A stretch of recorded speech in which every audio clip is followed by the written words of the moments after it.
Yes, what's going on, people? It's Myles here from Westside Radio, and joining me on the phone is Taya. How you doing? Hi, I'm good. How are you? I'm not too bad. I got the name right, yeah? Yeah, Taya. Okay, cool. Because that could have been Taya or Taya. I didn't want to get it wrong. That'd have been a bad start. So for people out there who might not know much about you, give us a little introduction. What should we know? Well, I'm Taya. I'm just an artist who's just coming up now, and I've just done a track with these amazing lads, Zac Samuel and Moon Willis, called Never Letting Go, and yeah, it's out now. Yeah, and it was kind of a crazy choice to choose like Tina Moore's track. Like, was that your idea, or whose idea was that, or how did go on? No, it was well, the story is I'd never worked with Zac or Moon, but I'd heard of Zac obviously because of Wasting Time and Pushing On and the Cad and Harden remix that he'd done. Yeah, and so the track just got sent through, and it's one of the few tracks that I haven't written that I sing. So I heard it and I was like a bit hesitant at first because I don't normally like songs that I haven't had input in. Yeah, of course. But then anyway, I listened to it and I was like, oh my god, I love this song because I love the original Tina Moore version and the Artful Dodge remix. So I was like, it's perfect. It's like a complete new refix. It's like something that no one has heard before. Exactly. And it's a bit of a shock in the chorus when the sample kicks in. So I was like, oh my god, I love it. So basically I just fell in love with it, and then of course there's been tweaks made, I've made tweaks, they've made tweaks, but it's been a process. But yeah, the songs all come together now and everyone loves it, so yeah, I'm really happy with it. Yeah, it's really getting a good reception. It only came out September 2nd, so it's been just under a week. And a lot of people, places are playing it, blogs are kind of jumping on it, really. And you know what it is? It just sounds fresh. Obviously the weather's not that great at the moment. It's a bit dead, but it's got that summer vibe to it. Yeah. As well. And I think that will kind of roll on. If you think about it, Artful Dodge remix and even the original came out in the 90s and people are still playing it now. Yeah. So this song could easily just fall straight into that. Yeah, exactly. It means something, doesn't it, that everyone's still playing the song. So the fact that it's a completely new version and it's fresh to everyone's ears, it's everyone's taking it in really well. Yeah. I'm so happy. So with your writing process, obviously you said that you want to make sure that you have input usually into the track. So how do you kind of when you start making a track for yourself, how does that work? Well, normally you just in the studio you just start with, of course, chords and a music little loop or even a drum loop. Yeah. And then I normally just take, for concepts, I just take something that's happened to me or something that's happened to someone that I know that I want to vent about and the one that I want to get out. Yeah. And just obviously think of your melody, the tune, and then it's kind of just venting everything, so it can be really easy sometimes if it's something you really want to talk about. But if it's something a bit close to your heart and a bit private, then obviously it can take a while. But yeah, it's just about I think it's just about what you're feeling anyway inside, and I think the more personal the songs and the more honest the songs are, the better they are. And you know what it is? Sometimes it must be kind of hard to get it out. If it's raw emotion, it's really, really fresh. Yeah. Then sometimes adapting that to try and work it. Yeah, it can be when I very first started writing, I was because I'm a really private person. Yeah. So I'd find it hard to bare my soul and just pour my heart out to everyone in the room. Yeah. But obviously you get better as the time goes on, and I'm still a private person, but when it comes to songwriting, I think you can't really hold back that much. So it's just something you got to get used to, really. Do you know what it is? Is that obviously being a private person in life, there's always people that can kind of get away with it. Like Johnny Depp and all that. They kind of keep themselves under the radar. But there's always going to be that time where someone, whether it be an interviewer or someone, will just be like, "Yeah, this is a deep question." It's whoa, I got my swerve game has got to be 100 just so I can get out of that. No, literally, I was in an interview the other day, and they threw me a curveball, and I was like, ooh, didn't know how to handle this. But no, it's okay. You just got to be as honest as you can. Basically, that's what music's about, I think. So the more honesty, the better. Well, this is a good question then. Who was your inspiration to start singing? Wow. I don't know, because none of my family are really that musical. My mum, dad, my brother, they're all tone deaf. They don't play instruments. How can you say drop tone deaf? That's deep. They all admit it. But the only musical person is my granddad, really. He plays instruments and stuff. He was in a jazz band when he was young. Okay. But when I was growing up, I never really seen that, because by the time I came along, he'd stopped. So I think it's either something that's in my blood from him, or just I grew up listening to music and I was a dancer and I did acting and I did musicals, so I've always been really into the arts and stuff. Okay. So I think just like how I grew up, and I grew up around that type of scene, so I think it's just really something down to that. Yeah, well, there's definitely a mixture. Just literally granddad mixture, growing up listening to music. That's the best way. I think a lot of people kind of followed that suit. Do you know what I mean? Like, listen, who are the kind of the main key people? Like, were there any like go-to artists? Like, oh, I've had a day, or like, this has been long. Let me just whack on that person, and like everything's better. Yeah. Well, when I was like a kid, I used to literally get home from school every day and watch Dreamgirls, the film. Like, wait, the Beyonce? With Beyonce and Jennifer Hudson. Okay. Like, that was my film. Every day I could tell you that film word for word. And the songs in that film, like, obviously Listen by Beyonce, and I'm telling you, Jennifer Hudson, they are like literally the most emotional songs like ever to be written. do you know what? I did try to watch that film once, and I did kind of switch it off. Sorry. It was like my favourite ever. It was a decent film, to be fair. Like, I think Jennifer Hudson, like musically anyway, she was like really on point right then at that point. And obviously that was like her peak. Yeah, and then Beyonce is Beyonce. Like, yeah, Beyonce's obviously like a queen, but yeah. And then so I think that, on top of, I used to go to a choir every weekend, so every week I'd go and sing a different song from Dreamgirls in the choir. Do you know, could you get away with that? Because like, they used to be kind of dodgy with the music back then, you know. They weren't letting people sing like Dreamgirls in gospel. Oh no. Oh no, it wasn't a gospel. It was just like a kind of a choir that I used to go to with my mates. So it was like in the Methodist Centre by my house. Yeah. So we used to go and like sing a song that we liked, then we'd sing a song all together. It wasn't nothing really formal. It was just like, you know, something like for the kids to go to. Okay. So I used to sing all my favourite songs there, and then basically I think that choir is basically what like moulded me and made me realise that I wanted to do like something serious with singing. Okay. But I don't know if there was one like pivotal artist or like moment. I think it was just me as a person like enjoying it more and thinking, well, if I'm going to do something for a living, then I may as well do something that I love. So, well, you know what, there's like, everyone has their own different stories, and you know, sometimes it isn't just one artist, sometimes it's a bunch of people. Do you know what I mean? Or it's just, yeah, exactly. And for you, that Dreamgirls DVD, Blu-ray, it's on point. Literally life. But yeah, so what, you know, going back to the track Never Letting Go then. Yeah. Is there a video for it? There's no video plans, or what's going on for that? Yeah, there is a video coming out. Yeah.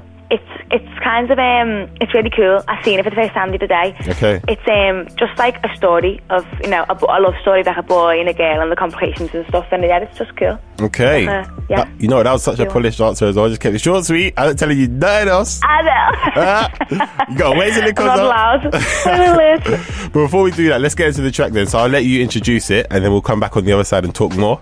Okay, cool. I am Taya, and this is Zac Samuel and Myles with Never Letting Go.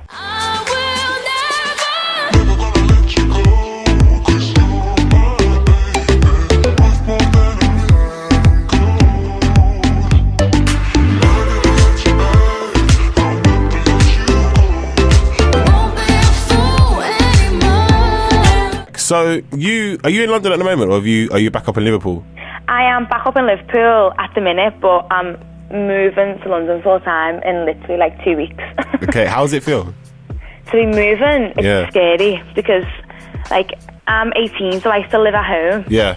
So to be moving out of my mum's house and to a different city, it's daunting. But I'm literally in London every week. Like, I'm in London more than I'm home, so it's like about time that I made the move. Yeah, obviously that the money to travel back to Liverpool is kind of far still. Yeah. So it'll be good. Like, what part are you kind of looking forward to the most? Like, working in the studios or just roaming around?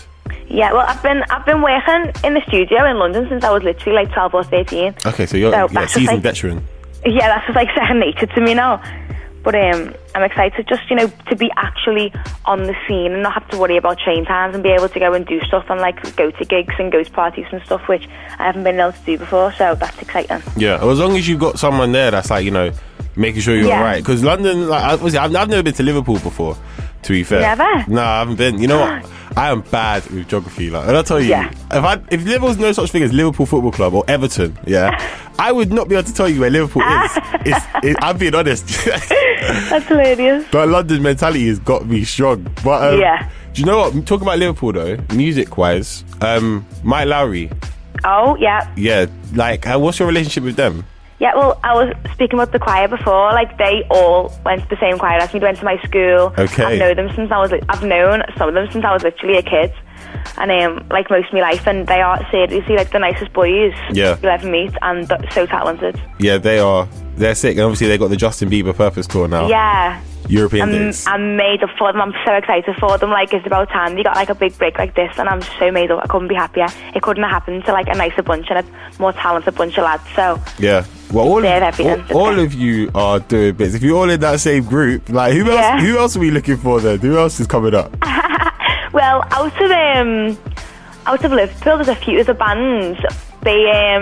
They kind of just started making their own stuff called Little Grace. Okay. They're like a boy band, and they're sick. They're so good. They're kind of like a soul kind of band. Yeah. But the lead vocalist Ben's got the most amazing voice, and they're definitely something to look for. That, you know, I'm blatantly jumping on Twitter and finding them straight away. Defo. But with you then, so obviously you had Red Light track that came out earlier on this year. Yeah. And that went down really well. That was getting big plays all over the place as well. Yeah. And what's coming up next then? So you've got this track, which obviously I know I'm asking, this track's just come out. It sounds very impatient right now, but what else is coming up from you then?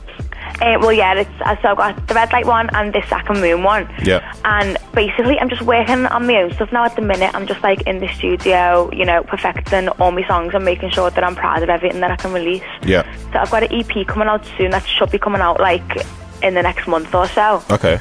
And that's just like about 5 songs which I've been working on for a while and I'm really, really proud of. And I think they like kind of explain what I'm about and where I'm at musically, so I'm really excited for that.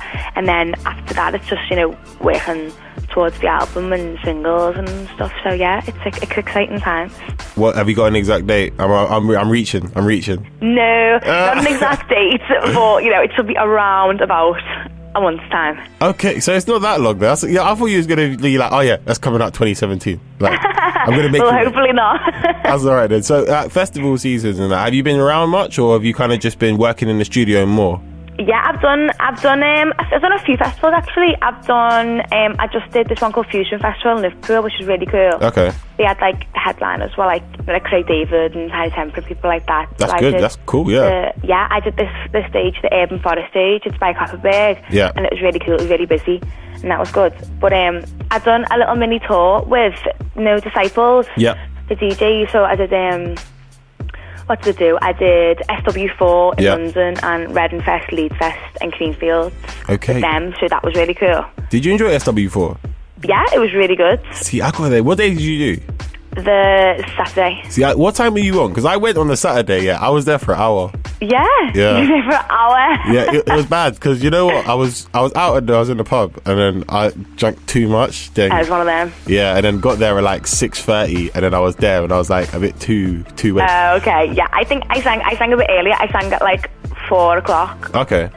But it was busy. Like, there was the main stage, and it was chock-a-block. It was like so full, and everyone loved it, and everyone was dancing, so can't really ask for more, can you? It's definitely a vibe, and obviously as the more you perform out on the stage, especially like SW4 and the festival's Fusion Fest, like more people get to know you anyway. Do you know what I mean? Exactly. It's just really, even though with Disciples I wasn't singing my own song, I was singing How Deep Is Your Love for them. Yeah. Like, I've got a boss relationship with them boys, so on stage we were having a dead good time, and like they were talking me up, and now it's just like exposure for everyone, isn't it, really? So exactly, I had a ball. It was really good. Alright, so I'll leave it on this last one, this last question. Dream collaboration. I think I'll fling that in there.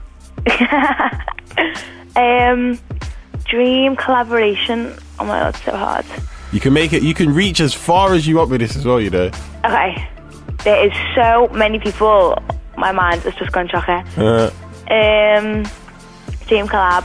Probably someone like Frank Ocean. Okay. Or I am obsessed with Common's voice, so I think it has to be Common. Do you know what? I've not heard anyone ever drop a collaboration with Common. So you're like definitely the first. That's a good thing. But you know what? He hasn't dropped something in a while though.